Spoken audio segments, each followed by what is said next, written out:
Before we start chapter 7, what I'd like you to do is I have to give you a derivative and an integral rule that we have not had yet. Because we are skipping ahead to chapter 7, it uses a lot of the integration techniques that are in chapter 4, so it follows nicely. But there's one derivative and integration rule we need to cover before, in case it pops up a little bit. And one of them, and they'll get proved in chapter 5, but one thing we need to know is that the derivative of e to the x is e to the x. Seems kind of weird. It's the only function in the world where the derivative of it is the function itself.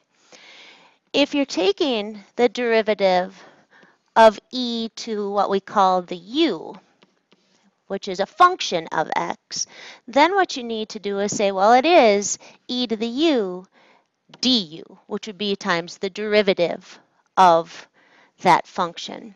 So the first thing we need to know is that the derivative of e to the x is e to the x. And the second thing is the derivative of e to a function of x is e to that function times the derivative of the function. So it's kind of nice. I mean, it's nice and easy. You won't have any difficult ones in this chapter. But if for some reason you needed to take the derivative of e to the sine x, you would say that's e to the u du. And because integrals and derivatives are inverse functions, we also would say that the antiderivative of e to the x is e to the x. However, if it's the antiderivative of e to some function of x, then remember we have to, oops, I got to put my dx in there. We call this u, and we have to have a fraction correction out front. So our du would be 2 dx. So 1/2 du is dx. So we still say it's e to the 2x, but then we have to do the fraction correction. And now again, if you picture taking the derivative, again, plus c actually, if you picture taking the derivative of that, according to the rule above, the derivative of e to the 2x is e to the 2x times the derivative of that function, and then these cancel and you'll see we're right back. So just real quickly, if for some reason you have to integrate e to the 5x in this chapter, you would say its antiderivative is e to the 5x with a fraction correction of 1/5. All right, so that's nice and easy, just in case we need it. So our goal today is going to be to find the area between two curves. And although area is always positive, integrals aren't. So what we're going to be doing is finding the area between two functions, and we're going to be using that concept of the rectangle again, that we do know how to find the area of what we'd call a representative rectangle. Let's go over here to this one and kind of shade it in a little bit here. That area I can get the rectangle, that rectangle I can get the area of, because the area of a rectangle, I'm going to go point at it, is its base times its height. And we're going to call that base a change in x, because you can see this is a little change along the x-axis. We call that delta x. Now the height of the rectangle is this whole distance right here. And to get that distance, let's just pretend that this was at maybe 5 over and, I don't know, 6 up. And this was at 5 over and 2 down. You can see that the length of that rectangle is 8. And to do that, you do 6 minus -2. We call that top function minus bottom function. And the top function on this one, I would like you to label f. The bottom, I'd like you to label g. So the height of the rectangle is f of x minus g of x. And that gives me the area of this one rectangle. Well, if I could find the area of all of them and make them incredibly thin so that their base is basically approaching 0 and I have an infinite number of rectangles, then I would be able to get the area of the entire region. Now in really formal notation, we'd say this: the area is equal to, and what we're going to do is we're going to make n approach infinity, and we're going to have an infinite number of rectangles. What we're going to do is we're going to add the area up of all those rectangles. And in order to do that, we do top function minus bottom function, and that gives us the height of every rectangle. And then we multiply that by the base, which we said is delta x. But when that gets infinitesimally small, which is kind of weird, but when that approaches 0, we call that change in x dx. So really, this is very formal notation for the area of the entire region. This right here is our definition of the integral. So really, what we're going to be doing is integrating from some bound to another bound, like from a to b, of the top function minus the bottom function. And again, let's bracket that off. That's the height of all the rectangles times dx, which is the base of all the rectangles. And that'll give us the area. Now also, if it's possible, what you can do here is go ahead and let's draw a different function. Let's go like this. If I wanted to find the area in here, what I could also do, instead of, I don't want to do that one either. We'll get an example later. So let's go to the next page and kind of write out what we do to be successful in solving these. First thing you must do is draw a picture. All right, so you need to draw your first function. You need to sketch your second function, both f and both g. The next thing you need to do is find your limits. Now, a lot of times it'll say to integrate from a to b or find the area from a to b. But if not, you might need to find where your functions intersect. So if you graph it right here and they don't explicitly tell you what these values are, you may need to do a calc intersect or an algebraic solving to figure out what those limits are. Draw a what I call representative rectangle like this in here, just so you can see what's going on. Or if you're going horizontally, draw it like that. We'll do a couple in just a minute. But draw a rectangle. Then set up your integral and evaluate. If you are allowed to use a calculator, that evaluating may be just using Math 9. It depends on whether you get to use a calculator or not. So let's go do an example of this so you can see what we've got going. So I'm to find the area of a region bounded by two functions. The first function we're calling f, the second function I'm calling g. The first thing I need to do is go graph these. And we're going to assume that this one is not calculator active. So e to the x, e to the 0 is 1. It's an exponential growth function. So e to the x looks like this. However, I am being bound by x equals 0, which would be this, and x equals 1. I don't know, let's just kind of move it out a little bit here so we can see it. That's x equals 1. That's what this is telling me. It's giving me my limits of integration. And then my other function is the function y equals x, which I'm going to put on here in green. So g will be in green. F will be in blue. The function y equals x sails right through here. All right, so what I'm being asked to find the area of is the region bound by all of that, which basically would be this stuff right in here. So I've got a good picture going. I know my limits of integration. I'm going from 0 to 1. It was given to me. And so I'm ready to draw a representative rectangle so I can see what I've got going here. I'm going to have all these little rectangles in here that I'm going to be adding up the area of. I'm going to be adding them up from 0 up to 1. And again, I'm going this way. I'm going to sweep those rectangles across here, and I'm just going to have a whole bunch of them. And again, I'm going to have their limit approach infinity and their change along the x-axis approach 0. So I've got base times height. Well, the height of that function is top function, which is e to the x, minus bottom function, and then dx. So now I'm just doing an antiderivative. The antiderivative of e to the x is e to the x. The antiderivative of x is x squared over 2. I will evaluate that from 0 to 1, so I will get e minus 1/2 minus e to the 0 minus 0, which is going to give me e minus 3/2. And that would be the exact area of the region bound by all those curves.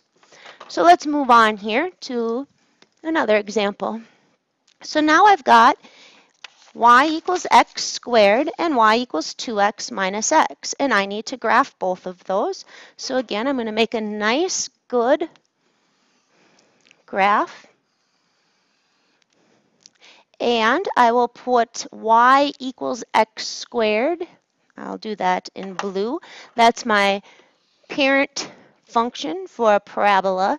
So it comes down like this and goes like that. And usually we're in the first quadrant. That's pretty lopsided, but good enough. Also, I have to do the function y equals 2x minus x squared. Now, if I didn't have a graphing calculator, I might want to take and factor an x out of there so I can see that it has x-intercepts of 0 and 2, and that its vertex would be right in the middle, because your vertex is always in the middle, and that would fall at 1. And when I put in a 1, I get 1. So 1, 1 is the vertex, and that's actually also on the parabola.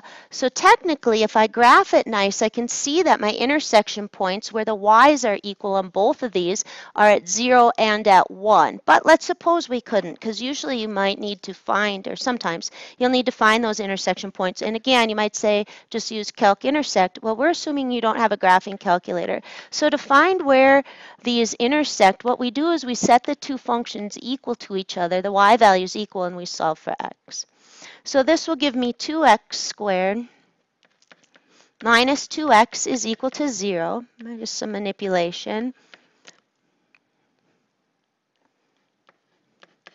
So this would imply that at 0 and 1, which works well with my picture. So what I'm going to do is go shade this in, and it's hard to shade on the smartboard, but this is the region I'm finding the area of. A nice picture does wonders in here.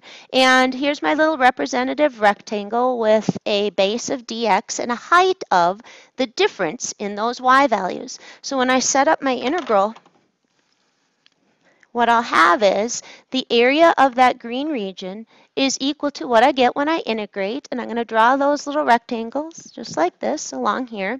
And I'm going to integrate from 0 to 1 the top function. On this one, the top function is actually 2x minus x squared minus the bottom function. That gives me the height of every rectangle. And then there is the base of all the rectangles. So now when I do my antiderivative of that, and you can go ahead and antiderive that yourself, you can even math 9 it, but when you're done you should get 1/3. So I'm not going to go through all the manipulation. You should just have the general concept from these examples. So now I'm going to do a calculator active one, which means I can graph on my calculator, I can find the intersections on my calculator, and I can math 9 it on my calculator. So the first thing I'm going to do is, on my calculator, go get a good idea what this function looks like. And if you need to zoom in, sometimes, Zoom 6ing makes it really small. So you can either adjust your window or zoom in on it, whatever you would like to do. But y equals x over the square root of x squared plus 1 looks something like, if you go graph it on your graphing calculator, something kind of like that. And g of x, which is x to the 4th minus x, kind of heads like this. It's got a little loop-de-loo here, and then it goes down and up. All right. And we need to integrate to find the area between the two curves. They obviously intersect at 0 because when you put 0 in for x, both of these y values end up being 0. So 0, 0 is one limit of integration, but this one I don't know. So in order to find what I need to integrate from, because again, I'm going to sweep these rectangles and they're going to be really small, I'm going to add them all up from 0 out to this intersection, which I need to go calculate.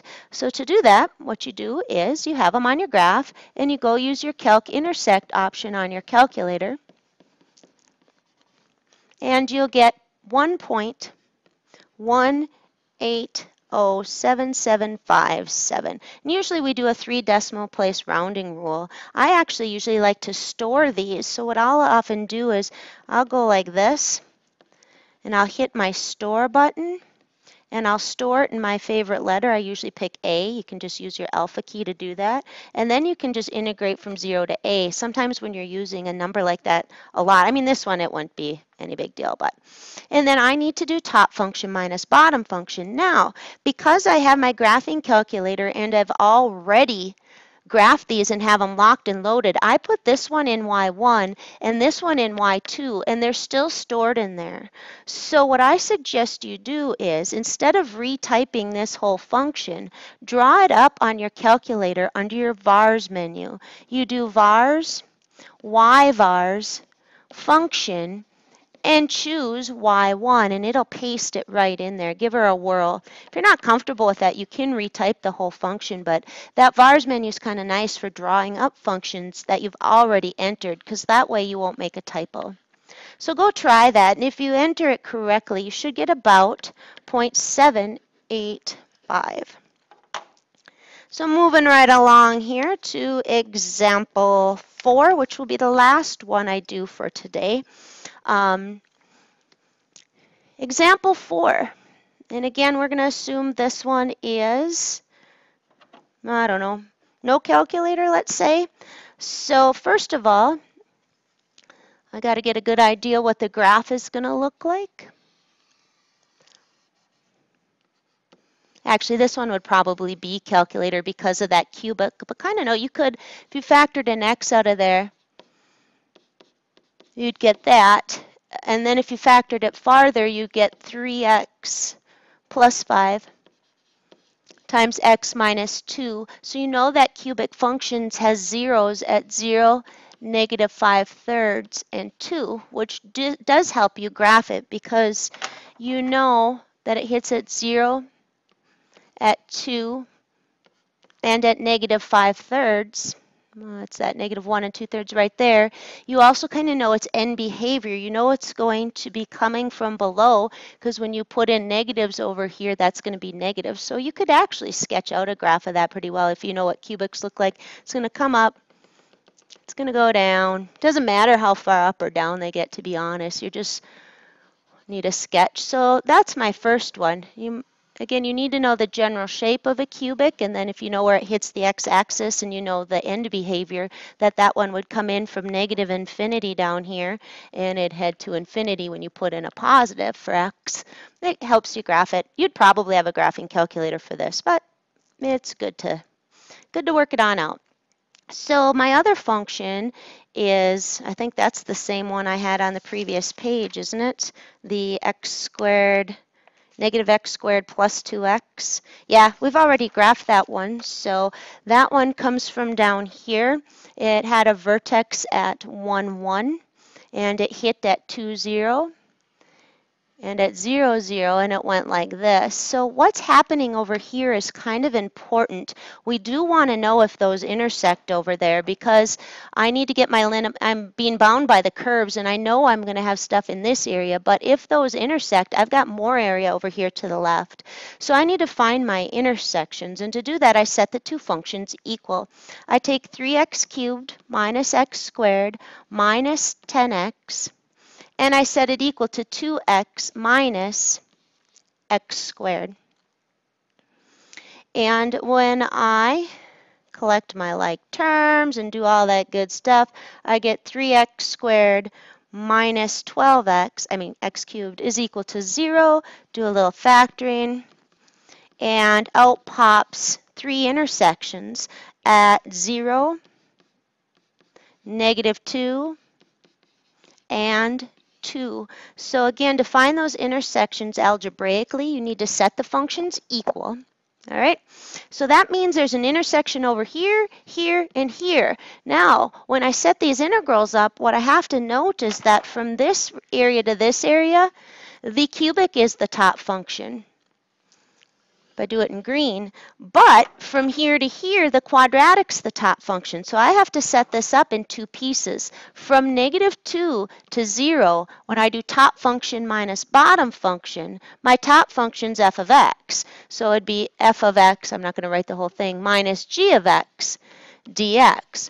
But then, once I hit this, when I draw my representative rectangles in here, and I talk about dx and then the height here, now my top function is the red one, or the quadratic. So I'm going to go from 0 to 2, g of x minus f of x. So just be careful with that, because this has 2 regions that need to be added together. So when you put those functions in, you're going to be going from -2 to 0. And when you do f of x minus g of x, you get 3x cubed minus 12x, plus, when you reverse it, you'll get the opposite. So you might save yourself some time. When you subtract in the opposite order, you get opposite signs. And then you'd do your fundamental theorem of calculus, and you'd work it all on out. You'd do your antiderivatives, which I'm not going to do. I'm going to assume we can do that manually. And you should end up with a 24. So that's the end of the first day of notes, and I will continue with some more later where we'll talk about slicing it vertically, horizontally. We'll just keep on moving. All right, so have a good one.